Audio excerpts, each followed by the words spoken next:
How to get rid of all bad energy. The complete script of Penny Watt if I told you that bad energy isn't some mystical force you're helpless against. It's a measurable biological state your brain actively chooses to maintain. Here's what nobody tells you. Your nervous system is running software written thousands of years ago. And that ancient code doesn't know the difference between a saber-toothed tiger and a toxic coworker. It treats both the same way. Maximum threat response. Full cortisol flood. This isn't crystals and incense nonsense. This is hard neuroscience. Researchers at Harvard Medical School discovered that negative emotional states create literal electrical patterns in your prefrontal cortex, patterns that, once established, become self-reinforcing loops. Your brain learns to feel bad. It optimizes for it. But here's where ancient wisdom and modern brain science finally shake hands. Every spiritual tradition on Earth independently discovered techniques thousands of years before MRI machines existed that happened to exploit a precise biological loophole in how your nervous system processes negative states. Today, you're getting all 10 specific, sequenced, scientifically grounded techniques that don't just mask bad energy, they delete it at the source. Your brain is about to get an upgrade. Part 1. The Somatic Reset Protocol. Most people believe stress lives in the mind. They spend years in therapy talking about their problems, analyzing their childhood, dissecting their patterns, and still walk around feeling like a storm cloud follows them everywhere. That's because they're solving the wrong problem. Here's the revelation that changes everything. Dr. Bessel van der Kolk's landmark research proved that trauma and negative energy aren't stored in your thoughts, they're stored in your body, your muscles, your fascia, your jaw, your hips. The mind is the symptom. The body is the hard drive. This is technique number 1 out of 10, the Somatic Reset Protocol. Stand with your feet shoulder width apart. Starting from your feet and moving upward, deliberately tense each muscle group for 7 seconds. Then release completely. Jaw, shoulders, hands, abdomen, all of it. Do this full body sequence for 4 minutes every morning before you check your phone. Every single morning, when you forcibly tense and release muscle tissue, you trigger the parasympathetic nervous system, your body's built-in all-clear signal. Accumulated cortisol literally discharges through the muscular contractions. You're not relaxing. You're evacuating stored stress chemistry. Start this tomorrow morning and watch your baseline anxiety drop within 72 hours. Part 2. The Neural Pattern Interrupt. Here's something that will blow your mind. Neuroscientists at UC Berkeley found that a negative thought, left uninterrupted, will complete its full neurological circuit in approximately 90 seconds. 90 seconds. After that window, you're no longer reacting to the event. You're choosing to sustain the emotion by replaying it. The counterintuitive discovery? You don't need to eliminate negative thoughts. You need to interrupt the 9-second circuit before it completes and locks into your neural architecture as a repeating pattern. This is technique number 2 out of 10. The Neural Pattern Interrupt. The moment you notice a negative thought spiral beginning, immediately shift your eyes rapidly left to right 10 times. Then name 5 things you can physically see in the room, out loud if possible. This specific combination, bilateral eye movement plus sensory grounding, must be done within the first 30 seconds of the thought emerging. Bilateral eye movement activates the same neurological mechanism used in EMDR therapy, disrupting the amygdala's threat processing sequence. The sensory inventory forces your prefrontal cortex back online, literally changing which part of your brain is in control. Begin using this consistently and watch decades of rumination patterns dissolve faster than any medication managed. Part 3. The Frequency Elevation Method. Almost everyone has been told to think positive, and almost everyone has found that advice completely useless when they're drowning in negativity. That's because forced positivity is neurologically identical to suppression, and suppression makes bad energy stronger, not weaker. The actual discovery is this. Dr. David Hawkins' consciousness research, later corroborated by HeartMath Institute studies, demonstrated that specific emotional states produce measurable electromagnetic field changes. In the human body, you cannot think your way to a higher frequency. You have to feel your way there using emotional bridging. This is technique number 3 out of 10. The Frequency Elevation Method. Identify your current emotional state on a scale of 1 to 10. Don't try to jump to a 10. Instead, find an emotion that's just a point higher and deliberately recall a memory that authentically produced that feeling. Hold that memory for 68 seconds, not 60.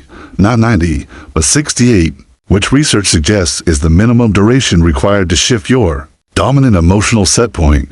Your brain cannot distinguish between a vividly imagined experience and a real one when the emotional content is sufficiently detailed. By anchoring to genuine emotional memories rather than fabricated positivity, you're feeding your nervous system real neurochemical data. Practice this 3 times daily and watch your emotional baseline permanently restructure within 21 days. Part 4. The vagal activation sequence. Most people think the antidote to bad energy is distraction. Scroll your phone, binge a show, pour a drink, and for about 20 minutes, it works. Then the heaviness returns, usually worse. That's because distraction never touches the actual source. What they don't tell you in conventional wellness culture is this. The vagus nerve, a superhighway running from your brainstem to your gut, is the master switch for your entire emotional state. When it's underactivated, you're physiologically locked into negative emotional processing. No amount of positive thinking overrides a dysregulated vagus nerve. This is technique number 4 out of 10, the vagal activation sequence. Hum a single note, any note, for 30 seconds. Then gargle with cold water for 30 seconds. Then splash cold water on your face 5 times. Done in sequence, this 3-step protocol takes under 3 minutes and should be performed whenever you feel emotional heaviness accumulating throughout your day. Each of these actions directly stimulates the vagus nerve through different physical pathways, vocal vibration, throat muscle engagement, and the diving reflex. Together they create a compounding parasympathetic response that overrides the sympathetic nervous system's grip. Implement this sequence consistently and watch your emotional recovery time shrink from hours to minutes. Part 5. The environmental entrainment system. Here's a truth the self-help industry quietly ignores. You can do every internal practice perfectly and still remain saturated in bad energy. If your physical environment is working against you, humans are not islands. We are profoundly biologically permeable to our surroundings. Research in environmental psychology, particularly studies from the University of Exeter, confirms that your physical space entrains your nervous system. Cluttered, dark, or chemically dense environments literally alter brainwave activity, pushing neural oscillations toward theta and delta states associated with depression and low motivation. This is technique number 5 out of 10. The environmental entrainment system. Identify the single room where you spend the most time. Within that space, execute these 3 changes this week. Introduce one living plant which measurably reduces cortisol through phytoncide release. Open windows for a minimum of 10 minutes daily to reset indoor air chemistry. And eliminate all horizontal clutter surfaces by creating one designated chaos container, a single basket where everything gets contained rather than spread. Your nervous system is constantly sampling your environment and calibrating its threat level accordingly. A disordered space signals disorder to your brain, perpetuating the internal chaos you're trying to escape. Execute these environmental shifts and watch your mental clarity improve without a single additional internal practice. Part 6. The boundary architecture protocol. People believe that protecting their energy means becoming cold, distant, or selfish, so they stay permeable. They absorb everyone's emotions. They say yes when they mean no, and then they wonder why they feel hollowed out by Thursday afternoon. The science is unambiguous on this. Mirror neurons, the brain cells responsible for emotional contagion, fire identically whether you're experiencing an emotion or merely witnessing someone else experience it. You are neurologically absorbing the emotional states of every person in your proximity. This isn't sensitivity. This is biology. This is technique number 6 out of 10, the boundary architecture protocol. Identify the top 3 people in your life who consistently leave you feeling depleted after interactions. For 14 days, implement a strict contact reduction of 50% with each of them, not elimination. Reduction. Simultaneously, identify the people who consistently leave you feeling energized and deliberately increase your time with them by 30 minutes weekly. Your nervous system is a product of the 5 nervous systems you spend the most time near. This isn't philosophy, it's neurological co-regulation. You cannot sustain high emotional health and chronic proximity to dysregulated people without an extraordinary amount of intentional counter practice. Begin restructuring your relational ecosystem and watch your baseline energy transform without changing anything about yourself. Part 7. The cognitive reframing architecture. Most reframing advice sounds like this. Look on the bright side. And most people find that instruction about as useful as being told to simply cheer up. Forced reframing fails because it skips the neurological prerequisite step. Threat. DEACTIVATION. What the research actually shows, particularly work coming out of Stanford's neuroscience department, is that your brain physically cannot access creative or expansive thinking while the amygdala is in activation mode. You must first downregulate the threat response and then introduce the reframe. In that order, reversing the sequence produces the toxic positivity trap. This is technique number 7 out of 10. The cognitive reframing architecture. When facing a situation generating negative energy, begin by spending exactly 2 minutes fully validating the negative perception. Write it down in its most extreme form.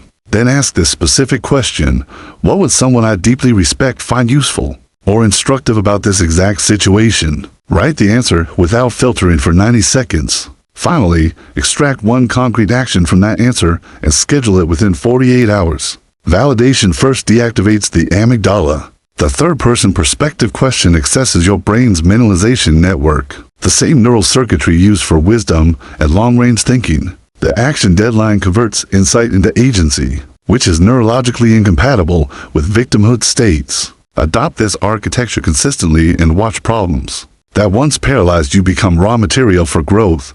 Part 8. The chronobiological cleanse. Nobody talks about this. The time of day you perform your energy clearing practices determines approximately 60 to 70% of their effectiveness. Most people meditate, journal, or exercise at random times and wonder why results are inconsistent. They're fighting their own biology. Chronobiology, the science of biological time, reveals that cortisol peaks at 8-9 a.m. and dips to its lowest point between 2 to 4 p.m. Your emotional processing circuitry runs on this same rhythmic schedule. The ancient traditions that prescribed practices at dawn and at dusk weren't being poetic. They were describing the biological windows of maximum neurological receptivity. This is technique number 8 out of 10. The chronobiological cleanse. Move your primary energy clearing practice, whatever form it takes, to within 30 minutes of waking, before caffeine enters your system. During your 2 to 4 p.m. window, perform a 10-minute body scan. Close your eyes and systematically notice physical sensations, from head to toe, without judgment. In the final 60 minutes before sleep, implement a strict digital blackout and replace screen time with 5 minutes of gratitude. Journaling using specific memories rather than generic appreciation. Aligning your practices with your cortisol rhythm means you're working with your neurobiology rather than randomly poking at it. Specificity in gratitude activates the hippocampus differently than vague appreciation, producing stronger serotonin and oxytocin responses. Sync your practices to this schedule and watch your results compound exponentially. Compared to random time application. Part 9. The linguistic deprogramming method. This one is going to challenge you. The words you use to describe your experience aren't just describing your reality. They're constructing it. Your brain's language centers and emotional processing centers are so deeply intertwined that changing one literally rewires the other. Dr. Lisa Feldman Barrett's groundbreaking research on constructed emotion demonstrates that your brain uses language to predict and generate emotional experiences. The words you habitually use become the emotional experiences you habitually have. I'm so stressed produces a different neurological state, and I'm feeling activated, even when describing identical physiological arousal. This is technique number 9 out of 10. The linguistic deprogramming method. For 30 days, eliminate these 5 phrases from your vocabulary. I'm exhausted. This is overwhelming. I can't deal with this. Everything is going wrong, and I always feel this way. Replace each with its granular equivalent.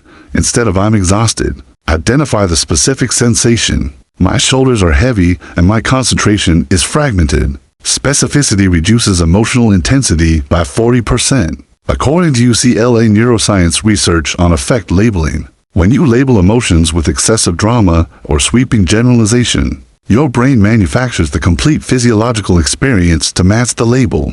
Precision language gives your nervous system a smaller, more manageable target. Commit to this linguistic overhaul and watch your subjective experience of daily life restructure from the inside out. Part 10. The Integration Sleep Protocol. Here's the piece almost no one accounts for. Everything you've learned, every practice you've implemented, every shift you've experienced. 70% of its consolidation happens not during waking practice, but during the first 90 minutes of sleep. The brain's lymphatic system, only discovered in 2013, physically washes stress chemistry from neural tissue during deep sleep. You can practice brilliantly all day and undo it entirely with poor sleep architecture. Ancient traditions called sleep the small death, a nightly purification. Neuroscience now confirms they were describing a literal biochemical cleansing process. The brain shrinks by approximately 60% during deep sleep, allowing cerebrospinal fluid to flush accumulated metabolic waste, including the stress proteins associated with anxiety and depression. This is technique number 10 out of 10. The integration sleep protocol, 90 minutes before your target sleep time. Lower ambient lighting by 80%.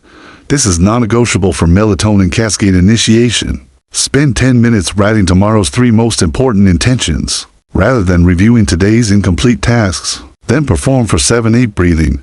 Inhale for 4 counts, hold for 7. Exhale for 8, for complete cycles. This specific ratio activates the parasympathetic nervous system with a precision that no other breathing pattern matches. The 4-7-8 pattern was used in pranayama traditions for millennia before we understood it was precisely calibrated to the optimal ratio for vagal nerve stimulation. The intention setting replaces anxiety-producing review with forward-directed neuropriming. Adopt this protocol nightly and watch your entire energy system reset at the cellular level while you sleep.